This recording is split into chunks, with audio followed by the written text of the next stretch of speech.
Assalamualaikum warahmatullahi wabarakatuh. Nama saya Faridesta Anugrah dari kelas Matek Stosi semester 1 C.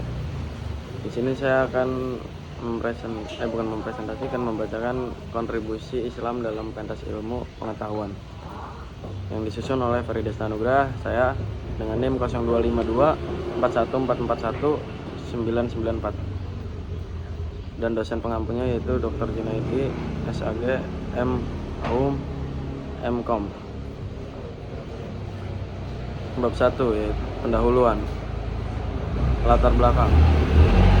Sejarah ilmu pengetahuan dunia tidak dapat dipisahkan dari peradaban Islam. Pada masa ketika Eropa mengalami stagnasi intelektual, dunia Islam justru berkembang pesat sebagai pusat kajian ilmiah. Para ilmuwan Muslim tidak hanya mempertahankan pengetahuan Yunani dan Persia, tetapi juga mengembangkan teori-teori baru yang menjadi fondasi bagi ilmu modern. Dorong ajaran Islam yang menempatkan ilmu sebagai bagian penting dalam kehidupan menjadi landasan utama perkembangan tersebut. B. Rumusan masalah. 1. Faktor apa yang mendorong perkembangan ilmu pengetahuan dalam peradaban Islam? 2. Ilmu-ilmu apa saja yang berkembang pada masa keemasan Islam? 3. Bagaimana pengaruh ilmuwan Muslim terhadap perkembangan ilmu modern? 4. Apa relevansi kontribusi tersebut bagi masyarakat kini? C. Tujuan penulisan. Yang pertama ialah menjelaskan latar belakang kemajuan intelektual dalam dunia Islam.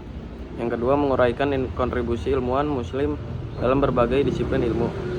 Yang ketiga, menggambarkan pengaruh peradaban Islam terhadap pengembangan ilmu pengetahuan modern. Yang keempat, menjelaskan relevansi nilai keilmuan Islam pada masa kini. Bab 2, yaitu pembahasan. A.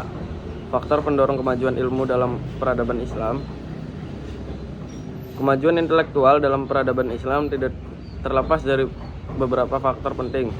Ajaran Islam menempatkan aktivitas membaca, berpikir, dan meneliti sebagai bagian dari ibadah. Selain itu, dukungan politik dari para khalifah yang mendirikan perpustakaan, pusat penerjemahan, dan observatorium turut mempercepat pengembangan ilmu interaksi budaya dengan Persia, India, dan Yunani, memperkaya khazanah pengetahuan umat Islam. B. Perkembangan ilmu pengetahuan. Pada masa keemasan Islam, berbagai disiplin ilmu berkembang secara signifikan di bidang astronomi. Al-Batani dan Al-Farghani berhasil memperbaiki tabel pergerakan planet dan bintang.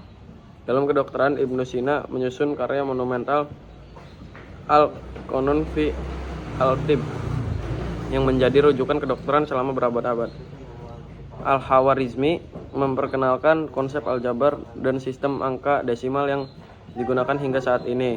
Di bidang kimia, Jabir ibn Hayyan dianggap sebagai pelopor metode eksperimen ilmiah.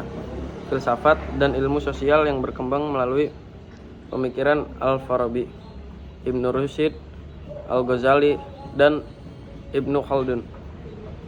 C. Pengaruh terhadap ilmu pengetahuan modern. Kontribusi ilmuwan Muslim tidak berhenti pada masa kejayaan Islam. Sebagian besar karya mereka diterjemahkan ke dalam bahasa Latin dan menjadi rujukan utama di universitas-universitas Eropa. Konsep aljabar, metode eksperimen ilmiah, hingga teori kedokteran menjadi fondasi penting dalam perkembangan ilmu pengetahuan modern. Revolusi ilmiah di Eropa turut dipengaruhi oleh pemikiran dan karya ilmuwan Islam. D. Relevansi masa kini. Nilai-nilai keilmuan dalam peradaban Islam memberikan pelajaran penting bagi masyarakat modern. Semangat mencari kebenaran, keterbukaan terhadap pengetahuan, dan sikap rasional sangat relevan dalam menghadapi tantangan global. Tradisi keilmuan Islam membuktikan bahwa kemajuan dapat dicapai ketika ilmu dihargai dan dipelajari secara misterius. Bab 3, yaitu penutup. Kesimpulannya, peradaban Islam memberikan kontribusi besar bagi perkembangan ilmu pengetahuan dunia. Dukungan agama, budaya, dan politik berhasil melahirkan ilmuwan besar yang hasil pemikirannya masih diakui hingga kini. Fondasi ilmiah yang mereka bangun menjadi salah satu penopang perkembangan ilmu modern. Lalu ada saran. Kajian terhadap kontribusi Islam perlu terus dikembangkan dengan baik di lingkungan akademik maupun masyarakat luas. Nilai-nilai keilmuan Islam sepatutnya dijadikan inspirasi untuk membangun tradisi ilmiah yang kritis, terbuka, dan menghargai pengetahuan. Sekian teori kontribusi Islam dalam pentas ilmu pengetahuan dari saya Farid Dasta Anugrah. Kurang lebihnya mohon maaf. Wassalamualaikum warahmatullahi wabarakatuh.